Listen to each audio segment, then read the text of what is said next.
Alright everyone, wanted to make a review here of the HP Probook. And if you haven't already, press the like button for the YouTube algorithm. It's going to help out the channel and for me to create additional videos, and subscribe for more videos. So let's jump into it. This is a HP Probook, 16 gigs of RAM within the Probook, an i5 1.7 gigahertz throttled up to 2.21 gigahertz processor. It does have a 512 SSD as well, and you've also got a security for your finger if you want to open it up right there, which is nice. Speakers are right on the top. The speakers are not that clear or loud. I'll go ahead and play a video for you all, but it's not the greatest. It's pretty low. The sound and volume is not, it doesn't get really that high, and I don't know, is this the way it is? So let me go ahead and play something for you. Alright, so we've got some trance on right there. Go ahead and put the volume up to 100%.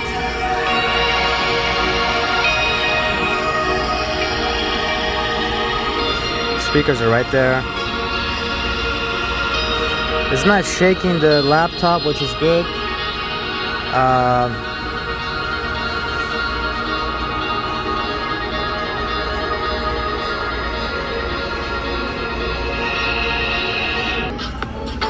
Got another song here, 100%.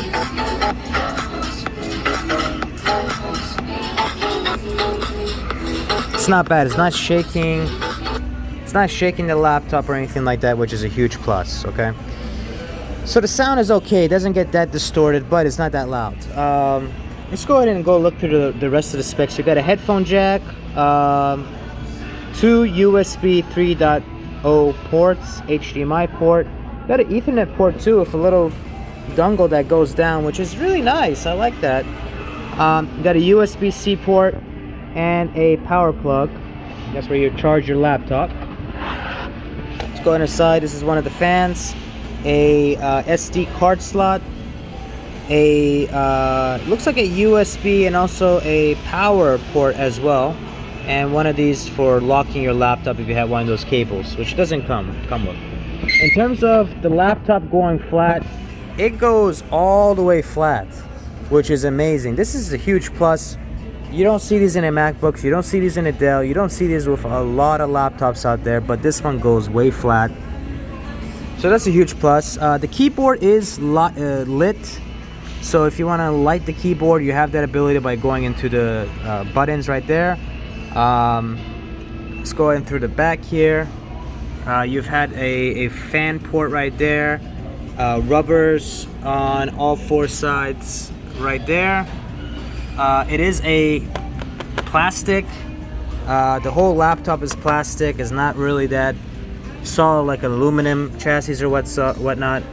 There is some kind of aluminum you see here, which is interesting.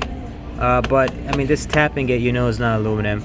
The worst thing of this laptop, and what prompted me to make this review, is the mouse right here. The mouse is just terrible. It doesn't really function that well. I wish it was better in terms of that. So there should be definitely some improvement in regards to that. Another thing they've got on the laptop, which is okay, I guess it's a plus or minus, but you've got these little things on the side. I never use them, and sometimes when I'm typing it may be confused. So I don't know if I would like this on my keyboard, but I guess they had some extra space to put it there. Let's go ahead and zoom in here so I can be able to show you. You've got this webcam that's going to zoom. Come on there. Okay, there we go.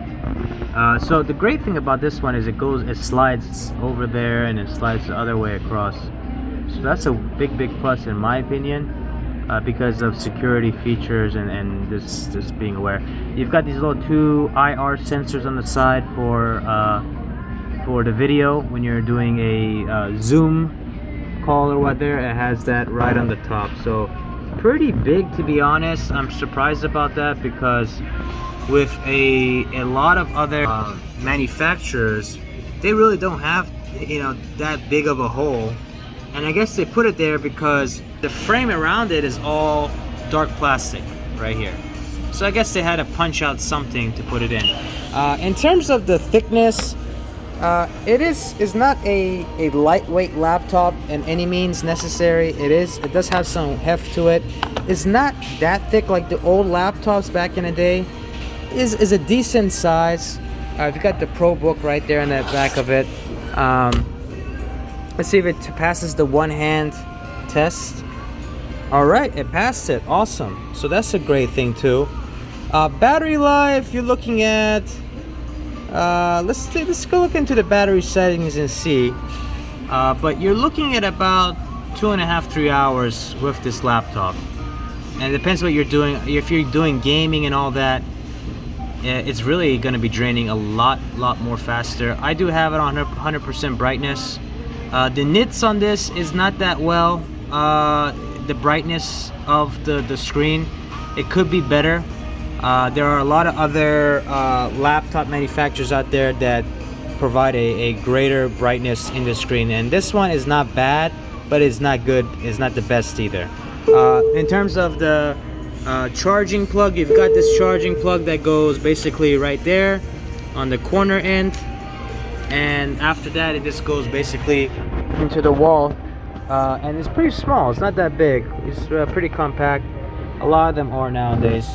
And actually the newer ones, they're even smaller because they have a USB-C port or USB-C cable, so really compact, small, and lightweight. Anyways, this is a full review. If this was helpful, press the like button, subscribe for more videos, and check you guys out on the next video. And if you haven't already, place down in the comment section if you do have a Probook or another type of laptop that you like to, you know, give your recommendation on. If you have a recommendation on this laptop and you're currently utilizing it, love to hear your feedback, and check you guys out on the next video. Thanks.